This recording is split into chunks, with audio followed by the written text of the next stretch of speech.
चलिए सभी को गुड मॉर्निंग। और आज हम लोग प्रीवियस क्लास में हम लोगों ने पढ़ा था इंटरफ्रेंस ऑफ साउंड वेव के बारे में। आज उस पे बेस्ड न्यूमेरिकल को डिस्कस करेंगे और देखेंगे कि आपके एग्जाम में कैसे कैसे numerical interference of sound wave पे पूछे जाते हैं या प्रीवियस ईयर में कैसे कैसे क्वेश्चन पूछे गए हैं। उसके लिए हमने सबसे पहले एक बेसिक फार्मूला पढ़ा था पाथ डिफरेंस का और फेज डिफरेंस का, del phi equals to 2 pi by lambda into del x. ये फॉर्मूला तो सबको याद होना चाहिए, क्योंकि अगर ये फॉर्मूला आपको याद नहीं है या फिर आपको पता नहीं है तो आप न्यूमेरिकल नहीं लगा पाओगे। कैसे कैसे क्वेश्चन, जैसे मान लो जैसे बेसिक एक क्वेश्चन लेते हैं, फिर उसके बाद आपको स्लाइड से क्वेश्चन। मान लो कोई सोर्स S1 है और कोई सोर्स S2 है और यहाँ पे ये पॉइंट ऑफ इंटरफ्रेंस है। कोई वेव यहाँ से यहाँ तक गई, सपोज इसने 3 मीटर की डिस्टेंस ट्रेवल की, कितने की 3 मीटर की, और S2 ने सपोज यहाँ से यहाँ जाने के लिए 5 मीटर की डिस्टेंस ट्रेवल की, कितने की 5 मीटर की डिस्टेंस ट्रेवल की, और मान लो इनका वेवलेंथ है 1 मीटर। तो क्या आप बता सकते हैं कि इनके बीच फेज डिफरेंस कितना होगा?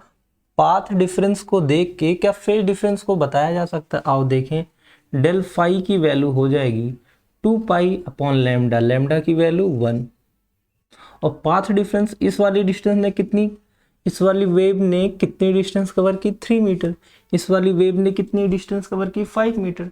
तो दोनों के बीच पाथ डिफरेंस डेल एक्स की वैल्यू कितनी होगी 5 माइनस 3 यानी कि 2। ठीक है, तो हमारा जो आंसर है दैट इज 6 पाई। अब आपको याद रखना है कि 6 पाई कौन सा एंगल होता है। तो हमेशा जब भी एंगल 2 पाई से ग्रेटर हो तो आप क्या करो, इसे 2 पाई से डिवाइड कर दो। अगर कंप्लीट डिवाइड हो जाए तो आप 0 लिख दो। ठीक, अब इसके बीच आपसे क्या पूछ सकता है? दोनों के बीच इंटेंसिटी पूछ सकता है और एम्पलीट्यूड भी, कुछ भी पूछ सकता है। तो क्या करते हैं, एक क्वेश्चन लेते हैं स्लाइड से, आप उसे सॉल्व करें। चलिए एक क्वेश्चन लगाते हैं आपके लिए। ये रहा क्वेश्चन, इसको आप ट्राई करें जल्दी से क्वेश्चन को। चलिए क्वेश्चन है, if wavelength of sound wave is 3 metre. तो जैसे ही इसने बोला ना कि वेवलेंथ कितनी है 3 मीटर, तो तुरंत आप गिवन लिख लो, GIVEN, गिवन। अब आपको एग्जाम में नहीं लिखना अभी फिलहाल के लिए, ठीक है। वेवलेंथ कितनी गिवन हो गई 3 metre. Then find its ratio of resultant intensity at point P and Q। P और Q पॉइंट पे इनका इंटेंसिटी का रेशियो बताना है। जबकि डायग्राम में आप देखो, डायग्राम बना है कि ये S1 है, ये S2 है, दो सोर्स में, एक सोर्स है S1, एक सोर्स है S2। दोनों के बीच की डिस्टेंस कितनी है 4 मीटर, सही है। और जो पॉइंट P है वो S2 से कितना है 3 मीटर अवे है। 3 मीटर अवे कोई पॉइंट है P, और S2 से जस्ट ऊपर पॉइंट है Q, कितना मीटर अवे है भाई? ये 3 मीटर अवे। ठीक, चलिए अब आई होप आपने डायग्राम देख लिया होगा, तो मैं डायग्राम को स्क्रीन से हटाता हूं। अब आइए क्वेश्चन को समझें। S1 यानी कि सोर्स 1 पहला सोर्स और ये दूसरा सोर्स S2, दोनों के बीच की डिस्टेंस कितनी है 4 मीटर। एक पॉइंट है Q और दूसरा पॉइंट है P, दोनों पे हमें इंटेंसिटी बतानी है। ठीक, और ये मानेंगे कि हम दोनों की इंटेंसिटी सेम है, तो P और Q पे यानी कि IP और IQ का रेशियो बताना है। तो सबसे पहले हम ना पॉइंट P पे इंटेंसिटी निकालेंगे। कहां पे? पॉइंट P पे इंटेंसिटी निकालेंगे। वो कैसे निकलेगी सर? वो ऐसे निकलेगी कि आप दोनों वेव को ना वहां पहुंचाओ। जैसे ये वाली वेव पहले P तक पहुंचेगी तो कितनी डिस्टेंस कवर करेगी 4 + 3, यानी S1P जो आएगा वो आएगा 7 मीटर। S2P कितनी डिस्टेंस कवर करेगा भाई 3 मीटर। दोनों के बीच जो पाथ डिफरेंस का सिंबल डेल एक्स की वैल्यू कितनी आ गई 7 - 3 यानी कि 4 मीटर। अगर दोनों के बीच पाथ डिफरेंस आ गया, क्या दोनों के बीच आप फेज डिफरेंस कैलकुलेट कर सकते हो? डेल फाई इक्वल्स टू क्या था 2 pi upon lambda into del x. Value put कर दो, 2 पाई, लैम्डा की वैल्यू गिवन है 3, डेल एक्स की वैल्यू बोलो भाई, दोनों के बीच पाथ डिफरेंस कितना आया 4, तो आप 4 लिख देंगे। अब आप इसको सॉल्व करोगे तो कितना जाएगा 8 पाई/3, कितना आ गया 8 पाई/3, यानी कि दोनों वेव के बीच जो फेज डिफरेंस आया वो आया 8 पाई/3। बट ये एंगल क्या है ना कि 2 पाई से ज्यादा है, तो आप इस एंगल को ना 2 पाई से कम करो। कैसे? इसी को डिवाइड करो, 3 से 8 को डिवाइड करो तो then you will get 2 pi plus, देखो भाई 3 2 जा 6 प्लस 2 पाई बाई 3, ये आप पाओगे। तो हमने बताया कि जब भी आप बड़े एंगल को डिवाइड करते हो ना तो ये वैल्यू तो 0 हो जाती है। तो जो हमारा फेज डिफरेंस आया वो एक्चुअल में कितना है, 2 पाई बाई 3। अच्छा जी, पहले केस में हमने S1P निकाल लिया। इसी तरह से आप ठीक दूसरे भी केस में क्या निकाल सकते हो, पाथ डिफरेंस निकाल सकते हो। और पाथ डिफरेंस अगर निकल गया तो फेज डिफरेंस भी निकल गया। कैसे, आओ देखें। पहले केस में देखो सोर्स 1 क्यू तक पहुंचने के लिए कितनी डिस्टेंस कवर करेगा, तो अगर ध्यान से देखोगे तो ये एक राइट एंगल ट्रायंगल है, ये 3 है, ये 4 है, तो ये इसका हाइपोटेन्यूज हो जाएगा। हाइपोटेन्यूज की वैल्यू कैसे निकलती है, परपेंडिकुलर का स्क्वायर प्लस बेस का स्क्वायर का रूट, यानी कि ये वैल्यू हो गई 5। तो S1Q ठीक डिस्टेंस कितनी आ गई, 5 मीटर। सही है, S1Q की डिस्टेंस कितनी आ गई, 5 मीटर। ऐसे S2Q ये तो सीधा सीधा जाएगा, कितना, 3 मीटर। तो अब दोनों के बीच जो पाथ डिफरेंस आया यानी डेल एक्स कितना आ गया, 5 माइनस 3 यानी कितना, 2 मीटर। अब फेज डिफरेंस निकाल लो। फेज डिफरेंस का formula 2 pi upon lambda, lambda की वैल्यू कितनी है, 3 इंटू पाथ डिफरेंस यानी 2, अगेन ये कितना हो गया, 4 पाई अपॉन 3, कितना हो गया, 4 पाई अपॉन 3। फिर से ये एंगल क्या हो गया भाई, 2 पाई से ज्यादा हो गया, तो कम करो इसे। कैसे, 3 से 4 को डिवाइड करो तो जाएगा ये 1 टाइम जाएगा प्लस पाई बाई 3 आ जाएगा। ठीक, ठीक है कि नहीं, ठीक है भाई, ये बताओ 3 1 जा 3 प्लस, ठीक है, यहाँ पे कोई दिक्कत नहीं। इतनी बातें आपको समझ में आनी चाहिए, हर एक एंगल का दोनों के बीच फेज डिफरेंस। यहाँ तक बातें आपको समझ में आ गई हो तो CC लिख के मैसेज कर दें, मैं समझ जाऊंगा कि आपको बातें समझ में आ गई। दोनों के बीच हमने सबसे पहले क्या किया, पाथ डिफरेंस निकाला, और पाथ डिफरेंस निकालते ही हमें क्या मिल गया, फेज डिफरेंस। ठीक, फेज डिफरेंस निकालते ही अब हमारे पास यहाँ तक की बातें समझ में आ गई। अब यहाँ तक की बातों को आप नोट कर लें, फिर हम इंटेंसिटी की तरफ चलते हैं। चलिए, आई होप आपने चीजों को नोट कर लिया होगा।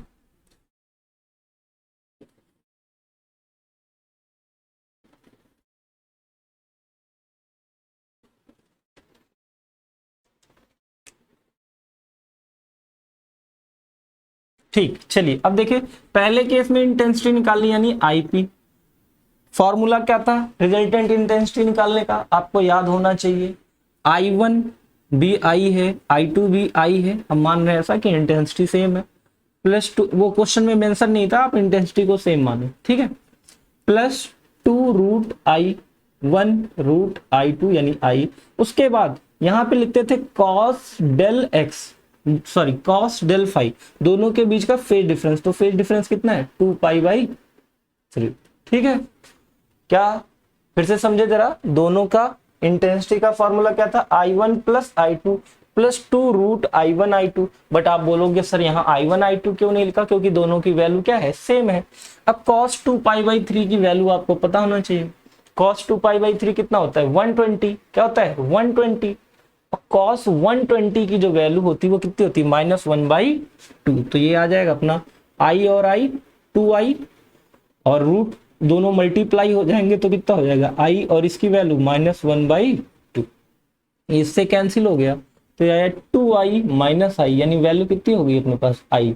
तो हमने देखा कि IP की वैल्यू हमें मिल गई है I। ठीक है, IP की वैल्यू कितनी मिल गई है हमें, I। ऐसे ही अब हम ना IQ की वैल्यू निकालेंगे। कैसे, आओ जरा देखें IQ की वैल्यू क्या होगी और कितनी होगी, इसे निकालते हैं। सेम फॉर्मूला IQ के लिए, इस बार थोड़ा डायरेक्ट करेंगे। I1 प्लस I2 सेम है तो यहाँ अगेन डायरेक्ट आप लिख दो 2I plus 2 root I1 I2, यानी फिर से सेम है तो डायरेक्ट 2I लिख दो। यहाँ लिखो cos del phi, del phi की वैल्यू कितनी होती है, cos plus pi by 3, pi plus pi by 3। अब हमने आपको ना जो पढ़ाया था तो उसमें बताया था ASTC cos पाई, यानी यहां से लेके यहां तक, तो ये किस क्वाड्रेंट में जा रहा है, पाई plus pi by 3, first second third quadrant में। और थर्ड क्वाड्रेंट में cos क्या होता है, निगेटिव होता है। क्या होता है, निगेटिव। तो हम इसे लिखेंगे 2I प्लस 2I, और यहाँ पे लिख देंगे -1/2। ठीक, क्योंकि ये निगेटिव हो जाता है और cos पाई बाई 3, इसको क्या लिखा जा सकता है, minus cos pi by 3। Cos pi plus pi by 3 को क्या लिखा जा सकता है, माइनस कॉस पाई बाई 3। अब ये सॉल्व कर दो आप, तो प्लस माइनस माइनस, 2 से 2 कट गया, तो अब ये वैल्यू जो आई अपने पास कितनी आ गई, देखो 2i माइनस आई, यानी अगेन वैल्यू कितनी हो गई आई। आई पी भी आई आ गई, आई क्यू भी आई आ गई। अब दोनों का रेशियो पूछा है, तो क्या आप रेशियो नहीं बता सकते, दोनों को डिवाइड कर दे, ये कट गया तो कितना आ गया भाई 1:1। ठीक, तो I P ratio I Q जो आ गया अपना 1:1। ठीक है, समझ में आ गया भाई। चलिए, तो देखिए किया क्या हमने, इस चीज को समझे कि जब भी ऐसे क्वेश्चन आएगा ना, तो दो वेव को आप उस पॉइंट पे मिलाओ जिसको हम लोग बोलेंगे पॉइंट ऑफ इंटरफेरेंस, जहां पे दो वेव के बीच में क्या हो रहा हो, सुपरपोजिशन हो रहा हो। कैसी वेव होती है इंटरफेरेंस के लिए, कोहेरेंट वेव होती हैं ऑफ सेम फ्रीक्वेंसी। आपको ना उस पॉइंट पे दोनों को पहुंचाना रहेगा। ठीक है, पहुंचा दिया सपोज आपने, और जैसे ही आपने पहुंचा देंगे, फिर पाथ डिफरेंस से आप निकाल लेना फेज डिफरेंस, और फेज डिफरेंस से आप चाहे इंटेंसिटी निकालो चाहे एम्पलीट्यूड। सपोज यहीं पे एम्पलीट्यूड होता तो एम्पलीट्यूड वाला फॉर्मूला आ जाता। ठीक है, एक क्वेश्चन और आपको इसे खुद ट्राई करना है, इसे नोट करने के बाद आपको खुद से ट्राई करना है, मैं देता हूं, आप स्क्रीनशॉट ले सकते हैं, मैं स्क्रीन से हट गया हूं।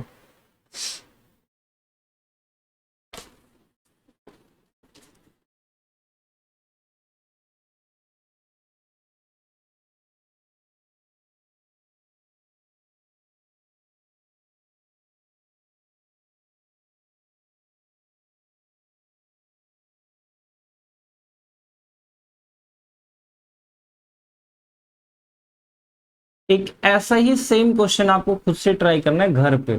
ठीक है, मैं इसको सॉल्व नहीं कराऊंगा, सेम क्वेश्चन है।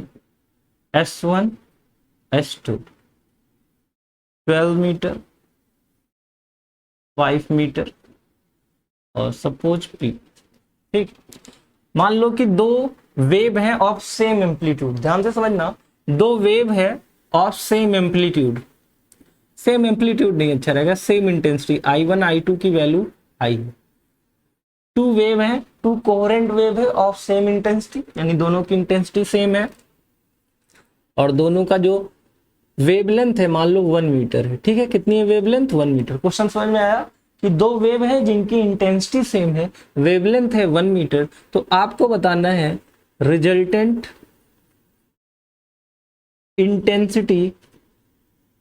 Intensity at point P। बहुत ही आसान क्वेश्चन है, खुद से एक बार ट्राई करेंगे ताकि पिछला कॉन्सेप्ट भी आपका रिवाइज हो जाए, और ये क्वेश्चन भी आप खुद से ट्राई करें, इसे घर से करना है आपको। ठीक, ये आपके लिए SW है, जल्दी से नोट करें इसे।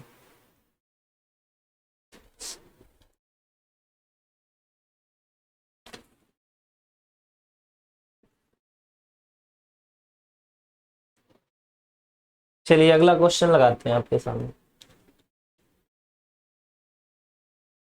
ये तो हो गया, ये है अगला क्वेश्चन, पढ़े ध्यान से। अच्छा एक सेकंड रुकें, अगर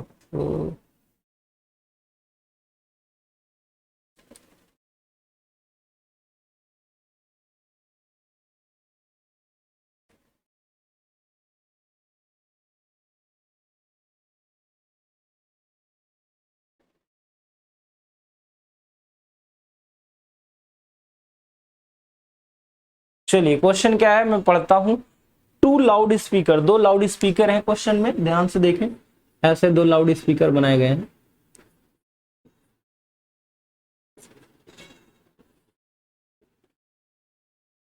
ठीक, और यहाँ पे सपोज कोई लिसनर है, कान बना है, आप देखें डायग्राम में। ठीक है, और दोनों स्पीकर के बीच की जो डिस्टेंस है वो है 3 मीटर, और ये जो डिस्टेंस है वो है 4 मीटर। ठीक, चलिए ध्यान से समझिएगा जरा। Two loud speaker as shown in figure below separated by a distance 3 metre are in phase. ठीक है, मतलब सेम फेज में है। Assume that the amplitude of sound from the speaker is approximately same, मतलब दोनों के एम्पलीट्यूड सेम है। Given में आप क्या लिखोगे भाई, दोनों का एम्पलीट्यूड सेम है, A1 A2 equals to A। ठीक है, ये चीजें आप गिवन में लिख देंगे, अभी वो लिख जाएगा, अभी आप पढ़ते रहे। हाँ आगे, who is at a distance 4 metre in front of speaker, जो कि स्पीकर से इतना दूर है। अब आगे समझना, इसके बाद की जो लाइन है ना वो इंपॉर्टेंट है क्वेश्चन के लिए।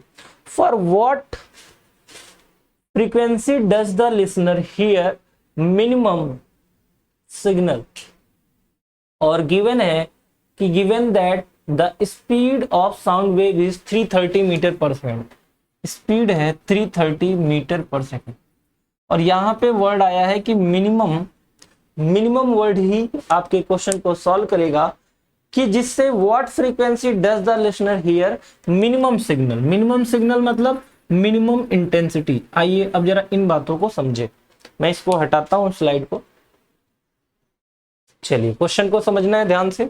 दो स्पीकर है, दोनों के बीच की डिस्टेंस है 3 मीटर, एक लिसनर है इससे 4 मीटर की डिस्टेंस पर, इससे कितने मीटर की डिस्टेंस पर होगा, ये 3 ये 4 तो ट्रिपलेट है, तो ये 5 मीटर की डिस्टेंस पे। Suppose this is S1 this is S2, ये सोर्स 1 ये सोर्स 2, ये मान लेते हैं पॉइंट P है जहां पे इंटरफ्रेंस होने वाला है।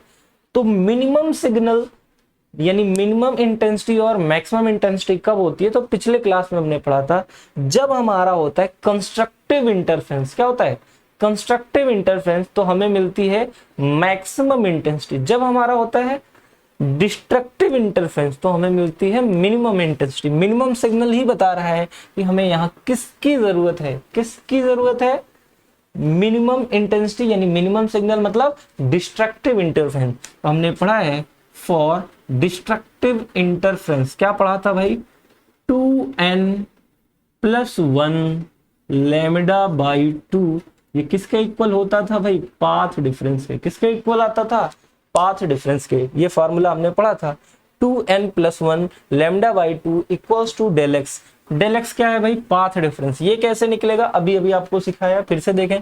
पाथ डिफरेंस, पहले वाला सोर्स कितनी डिस्टेंस कवर कर रहा है, S1p that is 5 metre, S2p that is 4 metre, सही है। तो दोनों के बीच जो अपना पाथ डिफरेंस आया ना, क्या आया भाई, पाथ डिफरेंस, वो कितना आया जरा देखो, 1 मीटर। यहां से लिख देंगे n+1 lambda by 2 equals to 1। तो यहां से जो अपनी लैम्डा की वैल्यू आई ना दैट इज 2/2n+1। ठीक है, क्या आपको यहां तक बात समझ में आई, ठीक है। ये चीजें क्यों लिखी, क्योंकि ये डिस्ट्रक्टिव इंटरफेरेंस के लिए कंडीशन थी, तो यहां तक ये बातें लिख दी। आप इस बात को कॉपी करें ताकि मैं इरेज करके नया बताऊं।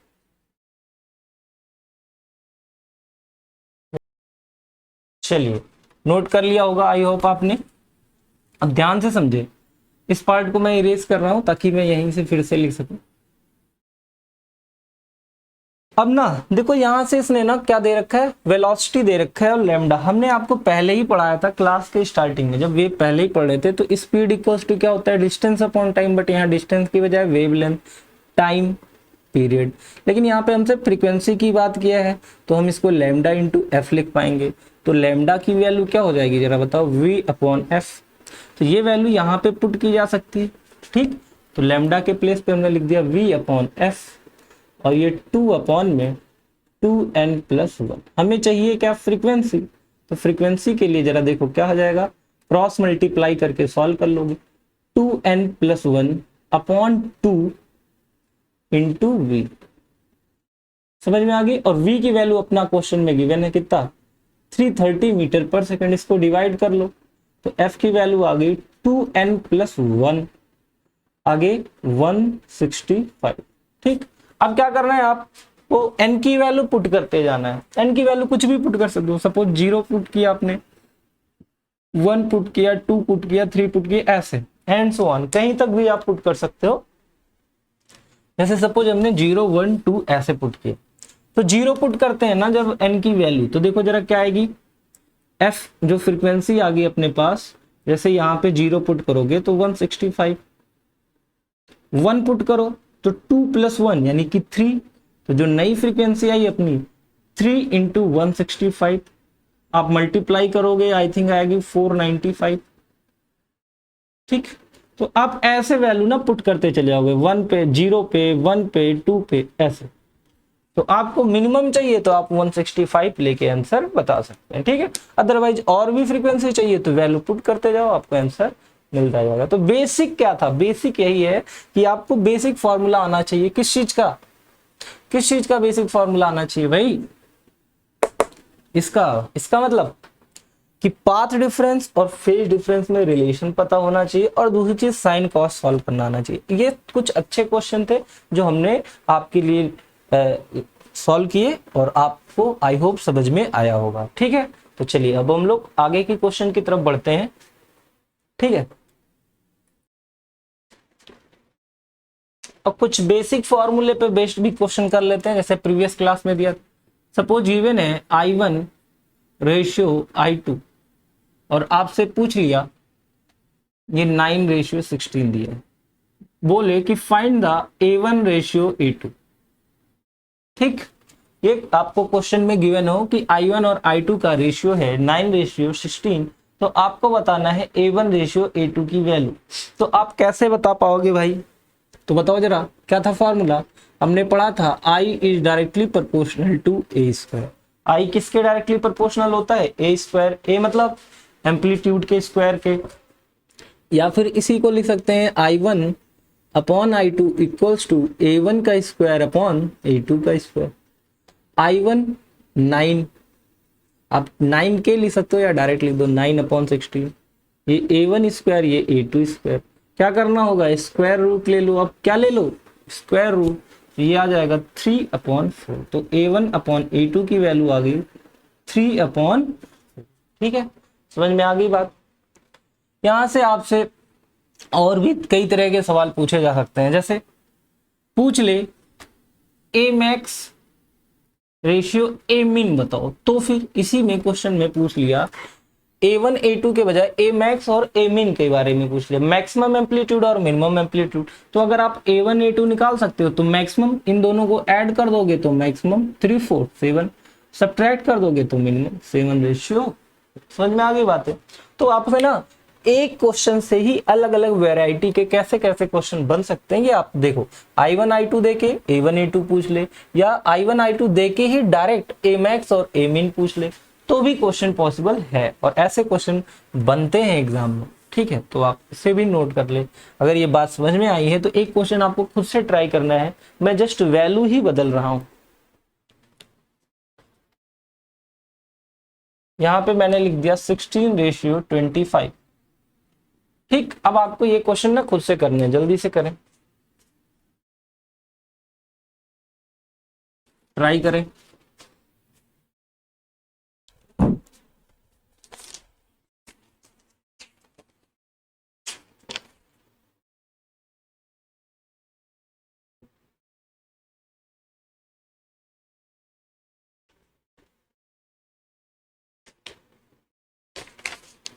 जल्दी से ट्राई करें इसे, मैं तब तक आपके लिए ना कोई और क्वेश्चन भी देखता हूं।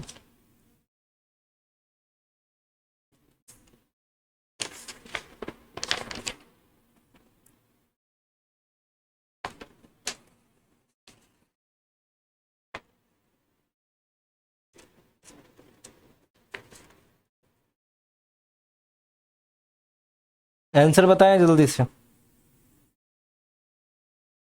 ठीक है, आ गया ना? बहुत ही सिंपल था। I1 I2 दिया है तो A1 A2 आप डायरेक्ट भी अगली बार से बता सकते हो, या फिर ऐसे ही लिख लो अभी एक दो बार। I1/I2 equals to A1 square upon A2 square. I1 I2 की वैल्यू 16/25, A1 स्क्वायर की value upon A2 square, root ले लो तो 4/5 की वैल्यू आ गई आपकी। A1/A2 की वैल्यू क्या आ गई? 4/5। ए मैक्स ए मिन पूछे तो मैक्स 9 मिन 1, तो ये हमारा आंसर आ जाएगा, ठीक है। ए मैक्स ए मिन। इसके जस्ट अपोजिट कैसे क्वेश्चन बन सकते हैं, आओ इसे भी जरा देख, मिटाते हैं इसको। इसके जस्ट अपोजिट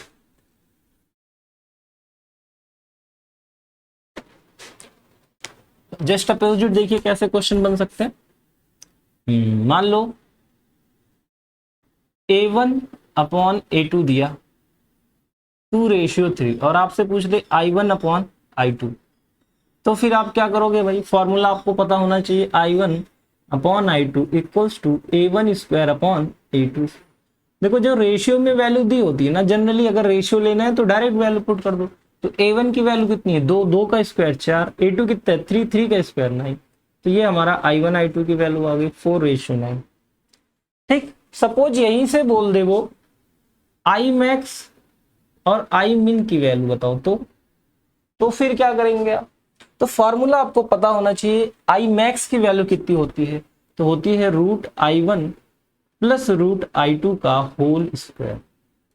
आई मिन की वैल्यू क्या होती है, √I1 माइनस √I2 का होल स्क्वायर। ठीक, अब I1 मतलब यहाँ पे क्या है रूट, तो I1 का रूट 4 का रूट कितना हो जाएगा 2, और इसका रूट कितना हो जाएगा 3, तो 2 + 3 का होल स्क्वायर, और यहाँ पे 2 - 3 का होल स्क्वायर, तो ये कितना हो गया 25:1। ठीक है, तो ऐसे सवाल अक्सर एग्जाम में पूछ लिए जाते हैं, तो जो आपको आना चाहिए। ठीक है, तो आई मैक्स और आई मिन का रेशियो आपको पता होना चाहिए। आई एवरेज पूछ ले तो फिर क्या करेंगे सर, इन्हीं क्वेश्चन में आई एवरेज पूछ ले, एवरेज इंटेंसिटी, तो एवरेज इंटेंसिटी के लिए आपको बताया था आई मैक्स प्लस आई मिन अपॉन 2, बताया था ना। हाँ, आई मैक्स अपॉन आई मिन अपॉन 2। ठीक, देखो जरा क्या हो जाएगा 25 + 1/2, यानी कि सॉल्व करोगे 13, और डायरेक्ट रिजल्ट भी बताया था I1 plus I2 plus I3 dot dot, जो भी है डायरेक्ट जोड़ दो, देखो यहाँ भी वही मिल जाएगा 4 + 9 यानी 13। तो एवरेज इंटेंसिटी भी है। तो डायरेक्ट फॉर्मूले बेस्ड भी क्वेश्चन ऐसे एग्जाम में अक्सर आए हैं प्रीवियस ईयर में, जो आपको सॉल्व करने आने चाहिए। ठीक है, तो इंटेंसिटी पे बेस्ड, इंटरफ्रेंस पे बेस्ड ऐसे ही न्यूमेरिकल एक्सपेक्टेड होते हैं, तो जल्दी से इसे कॉपी करें। चलिए, इस पे बेस्ड इतने ही क्वेश्चन थे, और बाकी आपके शीट में जो क्वेश्चन मिलेंगे उसे सॉल्व करिएगा। तो आज की क्लास को यहीं तक रखते हैं, ज़्यादा लंबी क्लास तो नहीं थी, बट हाँ इस पे बेस्ड न्यूमेरिकल करने थे 2-4 जो हमने अच्छे अच्छे कर लिए। ठीक है, नेक्स्ट क्लास में मिलते हैं नेक्स्ट टॉपिक के साथ। ठीक है, बाय।